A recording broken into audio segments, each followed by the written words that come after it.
College कर रही हो। भगवान ने भले ही विकलांग बनाया है, मगर हौसला तो हमसे ज्यादा दिया।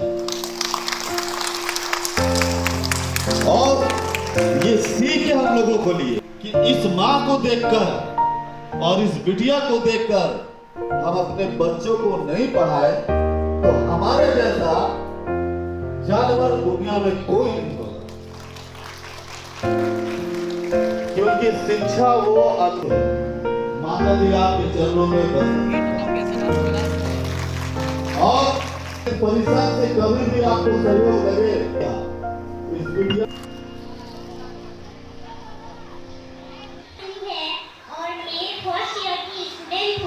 जोरदार ताली।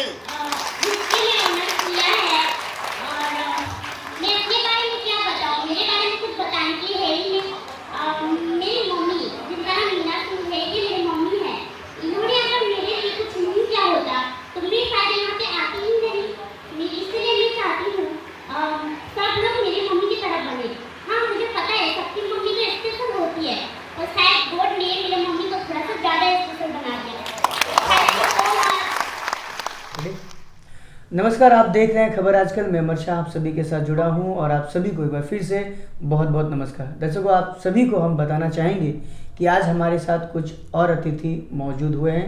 जैसे कि आप जानते हैं कि लगातार कई दिनों से हमारे साथ अलग अलग जगहों से कुछ अतिथि जुड़ते हैं, कुछ गेस्ट जुड़ते हैं, कुछ लोग जुड़ते हैं जो जिनकी अलग एक विशेषता होती है। आज हमारे साथ जुड़े हैं महादलित परिसंघ के जो स्पोक पर्सन हैं, राष्ट्रीय स्पोक पर्सन, उनके साथ जुड़ रहे हैं रघुनाथ ठेला जी। सर, बहुत बहुत स्वागत है आपका खबर आजकल में। आज पहला समय है कि आप हमारे साथ जुड़े हैं। जो प्रशंसा है, हमने कई बार यहाँ की जो कमेटी है, जो कि दार्जिलिंग डिस्ट्रिक्ट की जो कमेटी, उनके द्वारा हमने अक्सर आपका नाम सुना है और आज पहली बार आपके साथ हम रूबरू हो रहे हैं।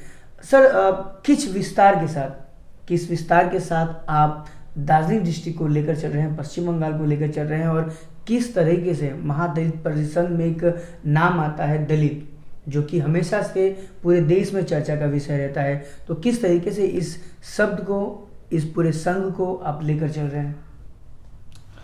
देखिए, जहाँ तक दलित के शब्द का जिक्र किए आप जी, तो दलित का शब्द तो बहुत पहले से है, बिल्कुल, मगर नया शब्द है विशेष तौर पे प्रकाश में जो आया है ये 2015 से जी, क्योंकि उस समय से ये महादलित शब्द जो है पूरे भारत में गूंजा जी, और इस शब्द की उत्पत्ति हुई बिहार से जी।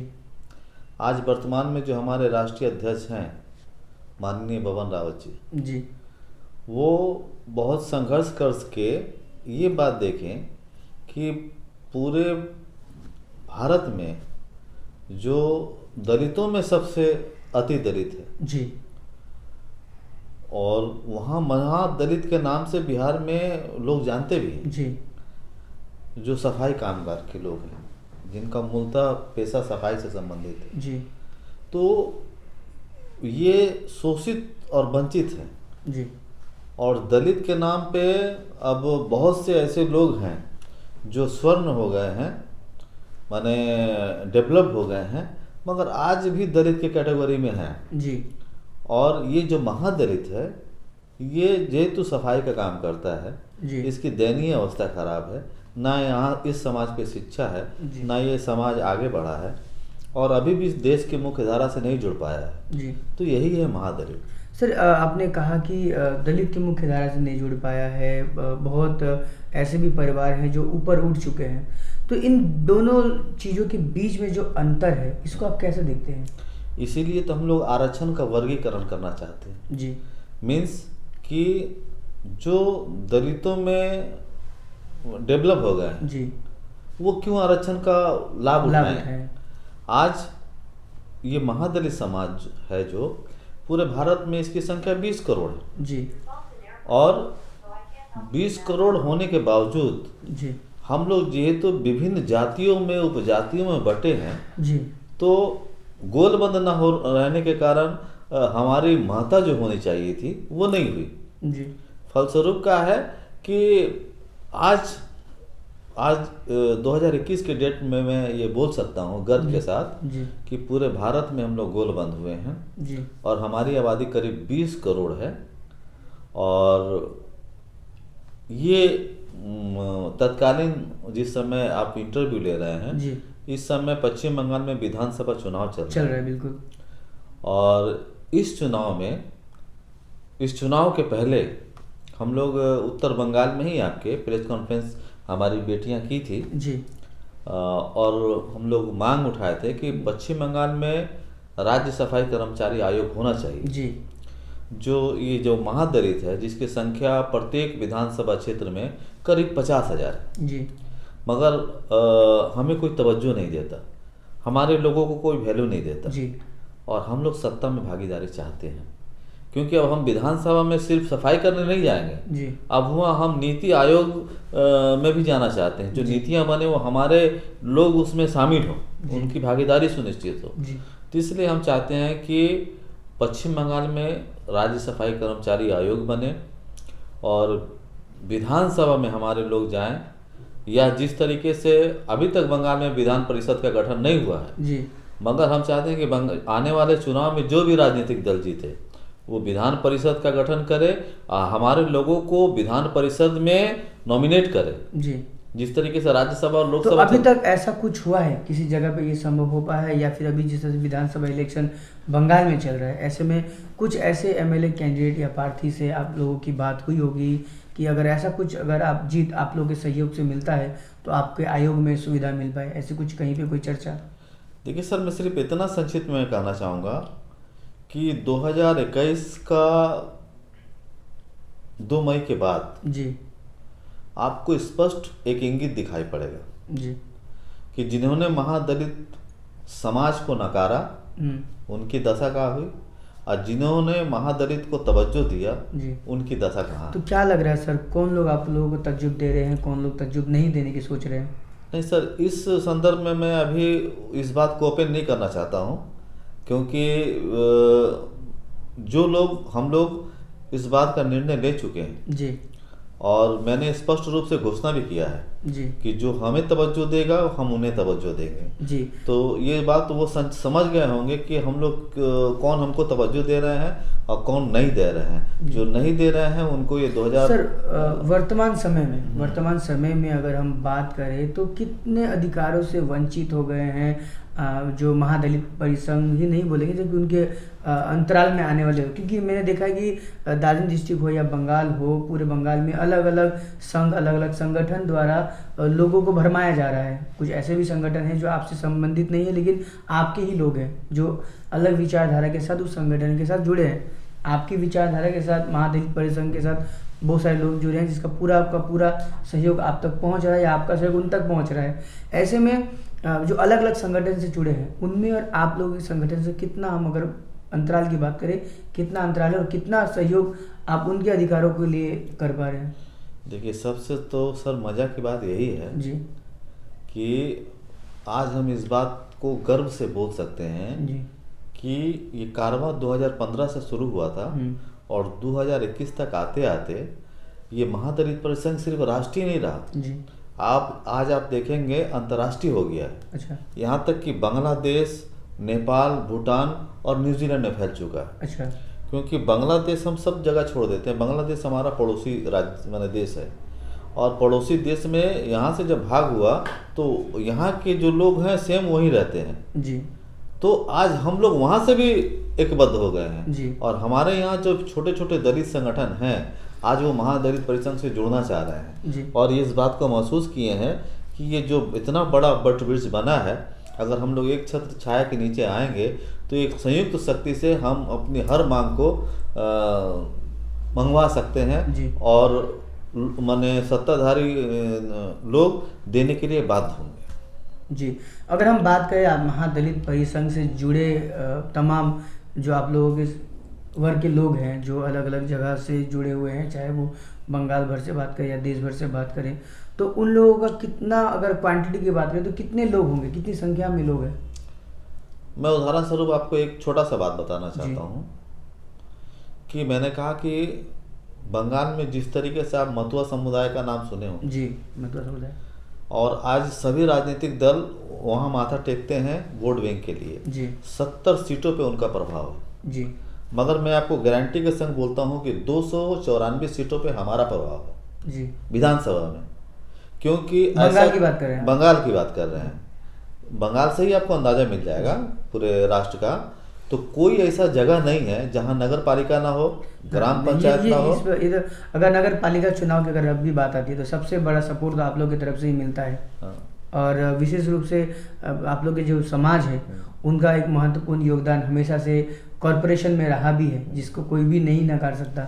तो ऐसे में अगर उनके हितों के लिए जो हम बात कर रहे हैं, उनके लिए एक नायक की जरूरत पड़ी, जो कि आप एक संगठन के रूप में आप खुद जुड़कर एक नायक की भूमिका निभा रहे हैं। तो एक नायक को अब उनके अधिकारों के लड़ने के लिए किसी न किसी राजनीति जो पक्ष है उस तक पहुंचना पड़ेगा। तो ऐसे में क्या सोच रहे हैं उसके लिए आप? हम सोच रहे हैं, हम तो पहले आपको ये बात बता दिए कि 2021 में इसका जलवा दिखेगा जी 2 मई के बाद, और उसके बाद ही आप निकाय चुनाव में हम लोग चले जाएंगे जी। तो हम लोग स्पष्ट घोषणा कर देंगे कि इस निकाय चुनाव में जो राजनीतिक दल हमको तवज्जो नहीं देगा, यानी कि निकाय चुनाव में हमारे लोगों की टिकट की सुनिश्चित नहीं करेगा जी, तो अगर दरकार पड़ने से हम लोग निर्दल होकर प्रार्थी खड़ा करेंगे पूरे वेस्ट बंगाल पे जी, और या तो महादलित परिसंघ के नाम से खड़े करेंगे जी।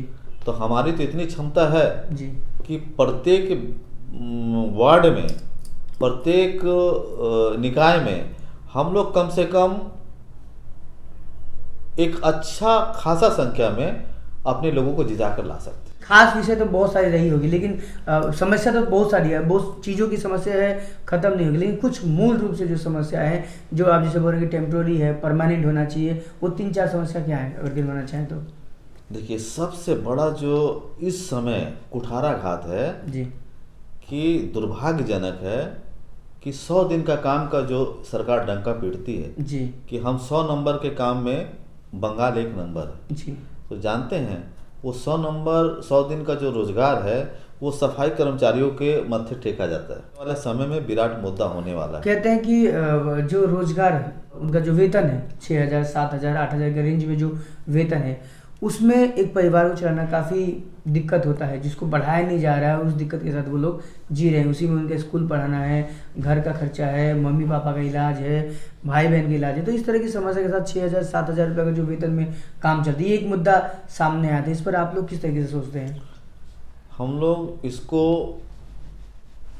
मतलब राष्ट्रीय स्तर का आंदोलन बनाए हैं जी, इसी बेस को लेकर, क्योंकि इस पर क्या खामियां हैं थोड़ा बताएं। खामियां तो अभी तो कुछ बातें हैं जो निर्वाचन का समय काल चल रहा है, मैं नहीं बोल सकता हूँ, मगर आफ्टर इलेक्शन जी हम लोग ये आपको बता दें कि सड़क से लेकर संसद तक हम लोग आंदोलन करने वाले हैं जी, और इसके लिए तैयारियां जोरों पर है। सर, इलेक्शन के बाद तो बहुत कुछ हाथ से निकल जाएगा, तब आप तैयारी किस तरह की करेंगे? नहीं, देखिए, अभी तो इलेक्शन का सामना चल रहा है जी। अभी हम लोग फिलहाल करने जाएंगे कुछ, तो लोग बोलेंगे कि इलेक्शन का ये बात माहौल है, मगर ये आप लोग फील किए होंगे, आप पत्रकार बंधु हैं, इस बात को समझते होंगे, क्योंकि आप भी जिस जगह रहते होंगे वहाँ सफाई कर्मचारी सुबह 4 बजे आके झाड़ू लगाता होगा, बिल्कुल बिल्कुल, जब आप सो के भी नहीं उठते होंगे, और कभी नहीं देखे होंगे कि उसके मुंह में मास्क है या हाथ में हैंड ग्लोव्स है जी, और वो बंदा 100 रुपया, 150 रुपया, 300 रुपया, 250 रुपये में काम करता है। तो बताइए कि एक व्यक्ति अगर आज के डेट में 500 रुपया भी पाता है जी, तब भी वो अपने परिवार को सक्षम नहीं है, बहुत ज़्यादा सक्षम नहीं है जी।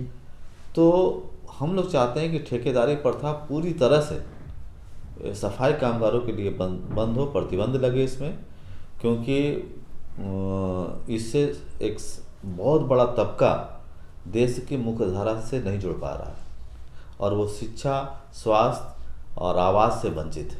और कुछ क्या चीज़ें हैं जो आप हमारे दर्शकों को बताना चाहेंगे महादलित परिसंघ का स्पेशली उस जगह के लिए आप लोग काम करते हैं? देखिए, हम लोग सबसे बड़ी बात जो बताएं कि जिसको कवरेज आपने किया था जी, कि हम लोग सिर्फ महादलितों के लिए आंदोलन नहीं करते जी, हम लोग मानवीय स्तर पे काम करते हैं जी। मानवता को भी ज़्यादा महत्व देते हैं जी। इस लॉकडाउन पीरियड में बंगाल में महादलित परिसंघ के लोग रास्ते पे उतर के काम किए। जी बिल्कुल। जिसका ज्वलंत उदाहरण है कि उत्तर प्रदेश से करीब 25 लोगों का परिवार यहाँ फंसा था जी। और हमारे जो दार्जिलिंग जिला के महासचिव थे आनंद बासपोर जी, जिनको आपके माध्यम से खबर मिला जी कि वो परिवार फंसा है, उनको देख रेख करने वाला कोई नहीं है।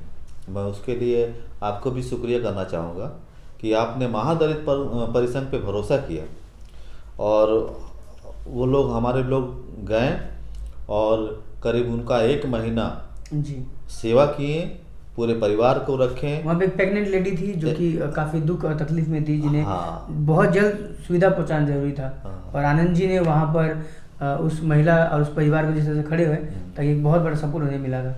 तो हम लोग सर मानवता पे भी काम कर रहे हैं। ये बात हम लोग हमारे लोग सोचते हैं कि हम मतलब भलो ही लोगों के नज़र में मेथोर या मेथर हो या सफाई कर्मचारी हो, मगर हमारा दिल, हमारा सोच, हमारा चिंतन आज बहुत आगे बढ़ रहा है जी। हम लोग देश की मुख्य धारा से जुड़ना चाहते हैं जी। बस हमें आप जगह दीजिए जी। तो जाते जाते क्या कहना चाहेंगे हमारे दर्शकों को? जाते जाते यही कहना चाहेंगे कि आप महादलित परिसंघ से जो महादलित के लोग हैं उनसे मैं अपील करना चाहूँगा कि जितने भी स्वच्छकार भाई हैं, हमारे समाज के जो लोग हैं, वो महादलित परिसंघ से जुड़े और हमारी शक्ति को मजबूत करें। आने वाले दिनों में महादलित परिसंघ एक इतिहास लिखने वाला है और जिसके साक्षी आप स्वयं बनेंगे, ये मैं आशा करता हूँ जी। तो दर्शकों, कल एक बड़ी सभा के जरिए एक तरह से हुंकार हो गया महादलित परिसंघ का सिलीगुड़ी में और बहुत ही अच्छी तरीके से अपने समाज को समझते हुए, अपने समाज के लोगों के बारे में विचार करते हुए, कुछ समाज में अच्छा काम करने वाले लोगों को उन्होंने सम्मानित किया। कई लोगों के बारे में हमें भी जानकारी मिली जो कि हमें पहले जानकारी नहीं थी, लेकिन इस महादलित परिसंघ ने जिन लोगों को भी चयनित किया और चयनित करके उन लोगों को सम्मानित किया जो कि हमेशा से समाज में हमेशा गुम हो गए थे, लेकिन उन जैसे लोगों को फिल्टर करके आप सभी के सामने लाया। जिसके आप कुछ वीडियोस में अभी आप देख पा रहे हैं कि कैसे किस किस लोगों को सम्मानित किया गया और उनके ही समाज से जुड़े उन उपलब्धिकारियों से भी एक परिचय एक तरह से हो पाया। और ये सब हो पाया है एक अच्छे कार्यक्रम जो कि आप लोग एक डिस्ट्रिक्ट लेवल का कार्यक्रम था, इसमें हो पाया।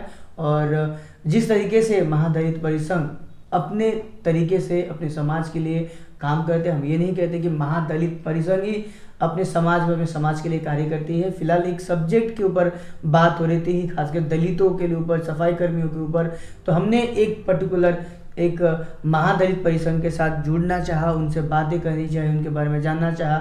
आगे और भी बहुत सारे समाज हैं जो अपने समाज के लिए करते हैं और समाज के लिए, एक समाज जब अपने समाज के लिए करता है तो मूल रूप से वो उसका जिम्मेदारी होता है जो उसे करना चाहिए। वही सही एक जिम्मेदारी जो है महादलित परिसंघ के जो एक वरिष्ठ पदाधिकारी जो यहाँ पे बैठे हैं वो कर रहे हैं। आप सभी का खबर आजकल देखने के लिए बहुत बहुत धन्यवाद। उम्मीद करता हूँ आगे इसी तरह के कुछ अच्छे खबरों के साथ, अच्छे लोगों के साथ आपका परिचय कराते रहेंगे और आपसे साथ हमेशा जुड़े रहेंगे। आप सभी का खबर आजकल देखने के लिए बहुत बहुत धन्यवाद। Thank you.